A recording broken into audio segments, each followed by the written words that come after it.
आजच्या कृषी क्षेत्रातील मोठ्या बातम्या, शासनाच्या घोषणा, अनुदानातले बदल, खरेदी धोरणे आणि बाजारभावांमधील हालचाल सर्व काही तुम्ही पाहणार आहात या व्हिडिओच्या माध्यमातून। भंडारा जिल्ह्यात 2 दिवसात होणार बँक खात्यांमध्ये चुकारे जमा, अन्न व नागरी पुरवठा विभागाचे निर्देश। जिल्ह्यातील ज्या शेतकऱ्यांनी जिल्हा मार्केटिंग फेडरेशनच्या हमीभाव केंद्रावर धान्य व भरड धान्याची विक्री केली होती त्यांच्या चुकाऱ्यांचा प्रलंबित प्रश्न आता मार्गी लागलाय। हंगाम 2025-26 मधील किमान आधारभूत किंमत योजनेअंतर्गत धान्य विक्री केलेल्या शेतकऱ्यांना 3 ते 4 फेब्रुवारी पर्यंत त्यांचे चुकारे अदा करण्याचे स्पष्ट निर्देश देण्यात आलेले आहेत।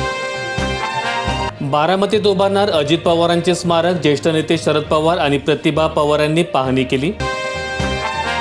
गडचिरोली जिल्ह्यातील 3000 विहिरी कागदावरच, सिंचनाचा दुष्काळ संपणार कधी? शासनाच्या स्थितीचा परिणाम, एटापल्ली सिंगोच्या मुलचेऱ्याच्या कामाचा बोजवारा। प्रलंबित असलेल्या 2867 विहिरींचे काम तात्काळ सुरू न झाल्यास आगामी खरीप हंगामात देखील शेतकऱ्यांना पाण्यासाठी वणवण करावी लागेल अशी शक्यता वर्तवली जात आहे। जिल्ह्यात बारमाही वाहणाऱ्या नद्या आहेत, परंतु सिंचनाच्या सुविधा तोकड्या असल्यामुळे शासनाने सिंचनासाठी विशेष योजना राबवणे गरजेचं ठरणार आहे। द्राक्षाचे दर दुप्पट, उत्पादन निम्म्यावर, हवामानामुळे बागायतदार संकटातच। 7-8 वर्षांपासून आर्थिक फटका कायम, खर्चाचा ताळमेळ बसवणे शेतकऱ्यांसमोर आव्हान। यावर्षी द्राक्षांना बाजारपेठेत विक्रमी दर मिळतोय आणि तरी देखील अवेळी पडलेल्या पावसामुळे उत्पादन निम्म्यावर आलंय। त्यामुळे दर वाढून देखील तालुक्यातील द्राक्ष उत्पादकांची परिस्थिती जैसे ती असून शेतकऱ्यांच्या पदरात अपेक्षित नफा पडत नसल्याचं चित्र दिसून येत आहे। निफाड तालुक्यात मका उत्पादन घटल्याने हिरवा चारा महागला। बाजार समितीत मक्याला प्रति क्विंटल 1900 रुपयांचा दर। शेतकरी आणि पशुपालक अडचणीमध्ये। सतत दर कोसळत राहिल्यामुळे बाजार समितीमध्ये मका प्रति टन 1000 ते 1500 रुपये इतका होता। अशातच शेतकऱ्यांनी मका पिकाला फाटा दिल्यामुळे हिरव्या मकाचा मुरघास करून अधिक काळ टिकणारा चारा निफाड तालुक्यात कमी पडल्यामुळे जनावरांच्या चाऱ्यासाठी इतर तालुक्यातून 6000 रुपये प्रति टन भावाने चारा खरेदी करण्याची वेळ शेतकऱ्यांवर आली। केंद्रीय अर्थसंकल्पात शेती दुर्लक्षित, शेतकऱ्यांना नारळ, योजनांसाठी तुटपुंजी आर्थिक तरतूद। शेती क्षेत्राला भेडसावणाऱ्या मूळ प्रश्नांना बेदखल करत केवळ नियमित योजनांसाठी जैसे थे आर्थिक तरतूद करण्यापलीकडे केंद्रीय अर्थसंकल्पात शेतीच्या वाट्याला फारसं काही आलेलं नाही। तामिळनाडूसह 5 राज्यांच्या विधानसभा निवडणुका डोळ्यांसमोर ठेवून नारळ आणि काजू सारख्या उच्च मूल्य पिकांवर भर दिल्याचं आणि पशुधन मत्स्य व्यवसायासाठी बरीव काही केल्याचं भासवण्यात आलेलं आहे। अजितदादांचा घातकी अपघात, 6 जणांचा मृत्यू पण प्रत्यक्षात 5 बॉडीज का? आमदाराच्या मनात शंकाचं काहूर। अजित पवारांच्या मृत्यूच्या 5 दिवसानंतर दादांचा अपघात की घातपात, यावरून अजित पवारांच्या राष्ट्रवादीच्या नेत्यांनी शंका उपस्थित केल्यात। त्यावर मुख्यमंत्री देवेंद्र फडणवीस यांनी काय भाष्य केलंय ते पाहणार आहोत। बोगस दिव्यांगांचा प्रवास थांबणार, धावत्या एसटीत देखील खेरपोट, खरे खोटे होणार। एसटीमध्ये प्रवासादरम्यान बनावट ओळखपत्र आढळल्यास संबंधित प्रवाशावर गुन्हा दाखल होणार। अलीकडे काही प्रवासी बनावट UDID ओळखपत्र सादर करून एसटी सवलतीचा गैरवापर करत असल्याचा प्रकार मोठ्या प्रमाणात आढळून आलेला आहे। नंदुरबार बाजारात ओवा खातोय भाव, महिनाभरापासून आवक वाढली, दर वधारले। प्रति क्विंटल 14,700 रुपयांचा भाव। नंदुरबार जिल्ह्यात उत्पादित होणारा ओवा हा प्रामुख्याने गुजरात, राजस्थान आणि राज्यातील व्यापारी खरेदी करतात। सोबत विदर्भ आणि मराठवाड्यातील व्यापारी ओवा खरेदीसाठी येत असतात। ठिबकचे 10 कोटींवर अनुदान थकीत, शेतकऱ्यांवर कंगाल होण्याची वेळ। कोल्हापूरसह 3 जिल्ह्यातील चित्र, नवीन मंजुरी थांबवली, पर ड्रॉप मोअर क्रॉप बाबत प्रश्नचिन्ह उपस्थित। तिजोरीच्या चाव्या राष्ट्रवादीकडून निसटल्या, मुख्यमंत्री फडणवीस अर्थसंकल्प मांडणार। राज्यात सत्तेमध्ये असताना राष्ट्रवादी काँग्रेस आणि अर्थ खातं यांचं अतूट नातं राहिलंय। 1999 पासून राष्ट्रवादीच्या नेत्यांकडे वित्त विभागाची धुरा होती। 27 वर्षात 22 वर्ष अर्थ खातं राष्ट्रवादीच्या नेत्यांकडे होतं। मात्र आता अजित पवारांच्या निधनामुळे तिजोरीच्या चाव्या राष्ट्रवादीकडून निसटल्यात। हमीभावापेक्षा तुरीला खुल्या बाजारात अधिक दर, केंद्राच्या नोंदणीकडे पाठ। ग्रेडिंग टळाल्यामुळे हजारावर होतोय अधिक फायदा, ई-पीक पाहणीतही शेतकऱ्यांसाठी डोकेदुखी ठरते। तूर खरेदीसाठी फेडरेशनने 24 जानेवारीपासून ऑनलाईन नोंदणी सुरू केली। प्रशासनाने यासाठी व्यापक तयारी केली असली तरी प्रत्यक्षात केंद्रावर शुकशुकाट पाहायला मिळतोय। जेव्हा बाजारात चांगला भाव मिळतोय तेव्हा कागदपत्रांच्या कटकटीत कशाला पडायचं, असा सूर शेतकरी वर्गातून उमटत आहे।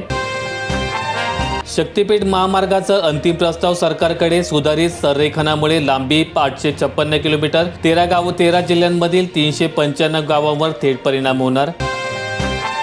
पंढरीत होणार संत नामदेव महाराजांचे आंतरराष्ट्रीय स्मारक, मुख्यमंत्र्यांचे आश्वासन सत्यात उतरले, 90 कोटींचा निधी मंजूर। बीड जिल्ह्यात घरकुलांचे स्वप्न अधांतरित 75% अधिक बांधकामे अद्याप खोळंबली. बांधकामास गती देण्यामध्ये प्रशासन उदासीन. आंबेजोगाई तालुक्यात 15,162 घरकुलांना मंजुरी देऊन 99% अधिक कागदपत्रे प्रक्रिया पूर्ण केली असली तरी प्रत्यक्षात केवळ 4,152 घरे पूर्ण झालेली आहेत. तर बीड तालुक्यामध्ये 24,202 घरांचे उद्दिष्ट असताना केवळ 5,992 घरे पूर्ण होऊ शकली. 2 दिवसात चांदी 1.34 लाखांनी स्वस्त. सोन्यात देखील मोठी घसरण. गेल्या काही दिवसांपासून गगनभरारी घेणाऱ्या मौल्यवान धातूंच्या किमतींना अखेर रविवारी मोठा ब्रेक लागलाय. गुंतवणूकदारांनी मोठ्या प्रमाणावर केलेल्या नफा वसुलीमुळे चांदीच्या भावात एका दिवसामध्ये 26,273 रुपयांची घसरण झाली. तर सोन्याचे भाव देखील 3% खाली आले. मोठी बातमी. लाडक्या बहिणीला लवकरच मिळणार 2100 रुपये. उपमुख्यमंत्र्यांची घोषणा. राज्यातील लाडक्या बहिणींसाठी आनंदाची बातमी. सरकार लवकरच 2100 रुपये देण्याचं आश्वासन पूर्ण करणार आहे. कारण आता उपमुख्यमंत्री एकनाथ शिंदे त्याबाबत विधान केलंय. भंडारा जिल्ह्यात शेतकऱ्यांचे 750 कोटींचे चुकारे रखडले. 83,000 शेतकऱ्यांचा समावेश. मर्यादा संपल्यामुळे धान खरेदी केंद्र बंद. गेल्या 4 महिन्यांपासून एकाही शेतकऱ्याला खात्यामध्ये हक्काचे पैसे जमा झालेले नाहीत. धान खरेदीच्या इतिहासात गेल्या 8 ते 10 वर्षात पहिल्यांदाच इतका मोठा कालावधी उलटून देखील पैसे मिळाले नाही. मुख्य चुकारेच रखडल्यामुळे यंदा मिळणाऱ्या संभाव्य बोनसबाबत देखील शेतकऱ्यांमध्ये मोठी साशंकता व्यक्त केली जाते. अजितदादा जवळजवळ सर्वच गोष्टी माझ्याशी बोलायची. आम्हाला न सांगता विलिनीकरणाची चर्चा करतील का? देवेंद्र फडणवीस यांचं वक्तव्य.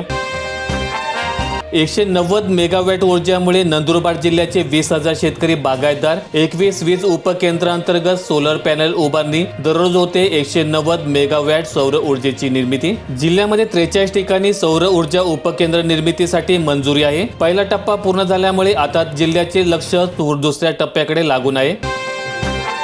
सोयाबीनचे 296 कोटींवर चुकारे यादा. परभणी आणि हिंगोली जिल्ह्यात शनिवारी अखेरपर्यंत हमी भावाने सोयाबीन विक्री केलेला 32,761 पैकी 27,422 शेतकऱ्यांना 296 कोटी 70,05,000 रुपये चुकारे अदा करण्यात आले. तूर उत्पादनात वाढ पण सरकारी खरेदी केंद्रांकडे शेतकऱ्यांची पाठ. किनवट तालुक्यातील 6 केंद्रांवर खरेदी ठप्प. अधिकारी करू लागलेत कानाडोळा. साखरेचा भाव गगनाला. मात्र ऊसदर जमिनीवरच 1,000 रुपयांची तफावत. शेतकऱ्यांच्या वाट्याला निराशाच. खाद्यतेल किलो मागे 15 ते 30 रुपयांनी महागले. सोयाबीन 160 रुपये तर शेंगदाणा तेल 200 रुपयांनी महागलं. पोलीस अधिकाऱ्यांना मिळाले परमनंट मोबाईल नंबर. राज्यातील पहिली उत्कृष्ट संकल्पना. 80 हँडसेटचे वापर. बदलीनंतर नवीन अधिकाऱ्यांकडे तोच नंबर येणार. काही वेळा पोलीस अधिकाऱ्यांचे नंबर दिले जात नाहीत. कटकट नको म्हणून अधिकारी ते टाळतात. मात्र आता पोलिसांच्या वेबसाईटवर देखील हे नंबर डिस्प्ले केले जाणार आहेत. राज्यात ढगाळ वातावरण कायम. 5 जिल्ह्यांमध्ये पाऊस हजेरी लावणार हवामान विभागाचा अंदाज. गेल्या 2 आठवड्यांपासून महाराष्ट्रात ढगाळ वातावरण असून पावसासाठी पोषक स्थिती तयार झाली. 3 फेब्रुवारी रोजी कोकण आणि उत्तर मध्य महाराष्ट्रातील काही जिल्ह्यांमध्ये हलक्या ते मध्यम पाऊस पडण्याची शक्यता हवामान विभागाकडून वर्तवण्यात आली. व्हिडिओ आवडला असेल तर लाईक ठोका, शेअर करा आणि अशा दैनंदिन शेतकरी बातम्या अपडेट्स मिळवण्यासाठी सबस्क्राईब करून बेल आयकॉनचं बटन दाबा.